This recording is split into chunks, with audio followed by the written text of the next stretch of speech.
శ్రీమాత్రే నమః. భగవంతుడి కోసం భక్తుడు పడే తపనకు నిదర్శనంగా సాక్షాత్తు వెంకటేశ్వర స్వామి వారు చూపిన నిదర్శనమే ఈ పాదాలు. ఇప్పటికీ ఈ పాదాలను దర్శించవచ్చండి మనం.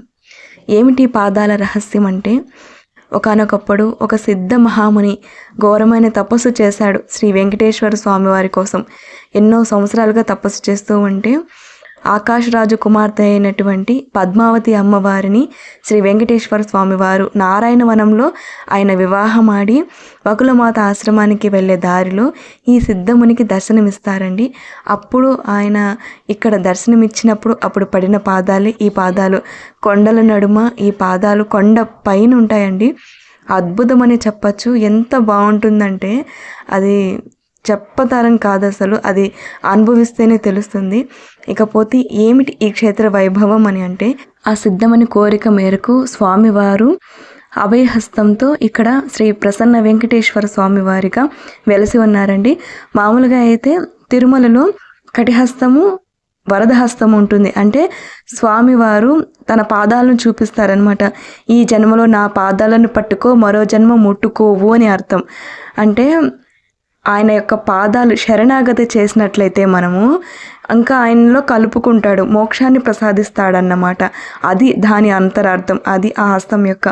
కానీ ఈ క్షేత్రంలో ఈయన అభయహస్తం ఏంటి అంటే, మనం ఈ జన్మ తీసుకున్నాం కదా, అంటే మనకంటూ కొన్ని ఈది బాధలు ఉంటాయి. కర్మను బట్టి మన జీవితం అనేది ఉంటుంది కదా. కానీ కొన్ని ధర్మబద్ధమైన కోరికలు ఉంటాయి. కోరికలు అనుకోవచ్చు, లేకపోతే ఆపదలు అనుకోవచ్చు, ఏదైనా అనుకోవచ్చు. ఆయన ఆపద మొక్కులవాడు, ఆదుకునేవాడు కాబట్టి ఆయన అనుగ్రహిస్తాడు. ఆయన అలా అనుగ్రహించడానికే ఇక్కడ వెలిసి ఉన్నాడనమాట. అభయం, అనుగ్రహం, అది ఆ హస్తం యొక్క అంతరార్థం. ఏ కోరికైనా కూడా ధర్మబద్ధంగా నన్ను శరణు వేడితే నేను తీరుస్తాను అంటూ ఆయన అభయం ఇస్తాడన్నమాట. అది ఈ క్షేత్రం యొక్క విశిష్టత. ఇక్కడ స్వామివారు చతుర్భుజుడై శంఖ చక్రాలతో, అలాగే కటిహస్తము అభయహస్తముతో ఇక్కడ స్వామికి నందకము అలంకరణ చేస్తారండి. తిరుమలలో నందకాన్ని కూడా చేస్తారు, కానీ మనకు కనిపించదు అసలు. కానీ ఇక్కడ స్వామికి నందకం అంటే ఖడ్గం అండి. ఆ నందకము నాగాభరణంతో నాగ ఖడ్గంగా ఎంతో అందంగా ఉంటుంది. అది దాన్ని కనుక మనం చూసినట్లయితే ఆ దోషాలు అనేవి కూడా మొత్తం కూడా ఖండించేస్తాడు అని ఒక ప్రతీతి అన్నమాట. ఈ స్వామివారితో పాటుగా విశ్వక్సేనుల వారు, చక్రతాళ్వార్లు వీళ్ళంతా ఉంటారండి, మనం దర్శించవచ్చు. అలాగే స్వామివారికి నైరుతి మూలలో పద్మావతి అమ్మవారు ఉంటారు. వాయువ్య దిశలో ఆండాల తల్లి గోదాదేవి అమ్మవారు ఉంటారండి. స్వామివారికి అభిముఖంగా ఎదురుగా గరుడాల్వారు ఉంటారు. ఈ స్వామివారికి 100 గజాల దూరంలో ప్రసన్న ఆంజనేయ స్వామివారి ఆలయం ఉంటుందండి. మీకు వీడియోలో చూపించాను కదా స్వామివారు. ఇక్కడ నిత్య అన్నదానం కూడా జరుగుతుంది. ఈ అన్నదానానికి కూడా విరాళాలు సమర్పించే వాళ్ళు ఇవ్వచ్చు. అక్కడ వారి ఎవరైతే సమర్పిస్తారో ఆ రోజు వారి పేరు కూడా అక్కడ రాయబడి ఉంటుంది.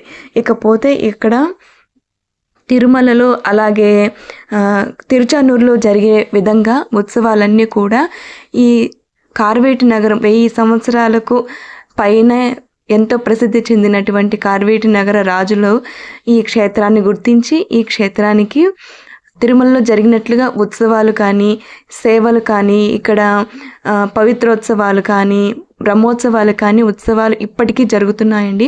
బ్రహ్మోత్సవాలు ప్రతి జ్యేష్ఠ మాసంలో శ్రవణ నక్షత్రానికి పూర్తయ్యే విధంగా 10 రోజుల పాటు అద్భుతంగా వైభవంగా జరుగుతాయండి ఇక్కడ బ్రహ్మోత్సవాలు. ఈ బ్రహ్మోత్సవాలకు సంబంధించి నేను వీడియోస్ అన్నీ పోస్ట్ చేశానండి షార్ట్స్ రూపంలో, చూడొచ్చు మీరు. ఇకపోతే ఈ దేవాలయం అనేది అప్పలాయగుంట, తిరుపతికి సమీపంలో 20 కిలోమీటర్ల దూరంలో అప్పలాయగుంట అనే గ్రామంలో ఉందండి. ఏమిటి ఈ అప్పలాయగుంట? అసలు ఆ ఊరికి ఆ పేరు ఎందుకు వచ్చింది అని అంటే, అప్పలయ్య అనే ఆయన ఇప్పుడు ఉన్న ఆ తామర గుంటను ఆయనే తవ్వించాడంటండి కూలీలను పెట్టి. ఆ కూలీలకి రోజుకి డబ్బులు అప్పు చేయకుండా వాళ్ళకి ఇచ్చేస్తూ స్వామివారి కోసము ఆ గుంట తవ్వించి తామర గుంటగా మార్చాడంట. అందుకోసము అది గుంట తవ్వించాడు కాబట్టి అప్పలయ్య పేరు మీదుగా అప్పలయ్య గుంటగా అది ఆ ఊరు ప్రసిద్ధి చెందింది. ఈ దేవాలయానికి బయట అఖండ ఉంటుందండి, స్వామివారి పాదాలు ఉంటాయి. ఇక్కడ స్వామిని సేవించి మనం కొబ్బరికాయలు కానీ లేకపోతే ఏదైనా నైవేద్యం సమర్పించుకోవచ్చు. అలాగే ఇక్కడ దీపాలు పెట్టుకోవచ్చండి. మనము సప్త శనివార వ్రతాలు కానీ, పెరిటాస్ మాసం వస్తుంది కదా, తిరుమల శనివారాలు అని, అప్పుడు కూడా మనము పిండి దీపాలు ఇక్కడ పెట్టుకోవచ్చు. ఇది ఇక్కడ చేసుకోవాలండి. మనకు కొబ్బరికాయ లోపల కొట్టరు. స్వామివారికి ముఖ్యంగా చక్కెర కూడా నివేదన చేస్తారండి. 1 కిలో కానీ అంతకుమించి మీ స్తోమతను బట్టి చక్కెర తీసుకెళ్తే నివేదన చేస్తారు. అంగ ప్రదక్షిణ కూడా చేస్తారు. అంగ ప్రదక్షిణ ఉదయం ఎర్లీ మార్నింగ్ 5:30 ఆ టైంలో వెళ్తే మంచిదండి. ఇంకా లేట్ అయితే రానివ్వరు. ప్రతి శుక్రవారము స్వామివారికి అభిషేకం జరుగుతుందండి. ఎర్లీ మార్నింగ్ 6 లోపలే మనం వచ్చేయాలి. ఆ టైంలో అసలు 1 అవర్ కూర్చోబెడతారండి స్వామివారి ముందు. చాలా అద్భుతంగా ఉంటుంది. అభిషేకం చాలా బాగా చేస్తారు. తిరుమలలో చేయించుకోలేని వారు ఇక్కడ చేయించుకుంటారు చాలామంది. అలాగే ఈ స్వామివారికి ప్రతి నెల శ్రవణ నక్షత్రం రోజున కళ్యాణోత్సవం జరుగుతుందండి. ఎవరైనా చేయించుకోవాలనుకున్న చేయించుకోవచ్చు. అలాగే ప్రతి గురువారము కూడా స్వామివారికి నామం అనేది సన్నగా చేస్తారండి. స్వామివారి యొక్క దివ్య నేత్ర కమలాలు మనం దర్శించవచ్చు. స్వామి కళ్ళు చూడొచ్చండి. మనము మామూలుగా నామం పెద్దదిగా ఉండడం వల్ల సగం నేత్రాలు మనకు కనిపించవు. కానీ గురువారం ఒక్కరోజు మాత్రమే ఆ నేత్రాలు దర్శించే భాగ్యం ఉంటుందండి. ఈ సేవల గురించి పూజ టైమింగ్స్ అవన్నీ కూడా వీడియో చివరిలో పెడతానండి, చూడండి. అలాగే ఇక్కడ శివుడు కూడా ఉన్నాడండి. నేను మొదట పాదాలు చెప్పాను కదా, ఆ పాదాలకు వెళ్ళే మార్గంలోనే శివుడు ఎత్తైన కొండపైన ఉన్నాడండి. అంటే ఎత్తైన కొండ అంటూ ఏం లేదండి, వెళ్ళొచ్చు. పిల్లలైనా వృద్ధులైనా నడిచి వెళ్ళొచ్చండి. అక్కడ తామర కొలను ఉంది. నేను వీడియోలో ఫస్ట్ ఇమేజ్ పెట్టాను కదా, అది తామర కొలను. అక్కడ ఉన్నదేనండి, తామర పూలు పూస్తాయి.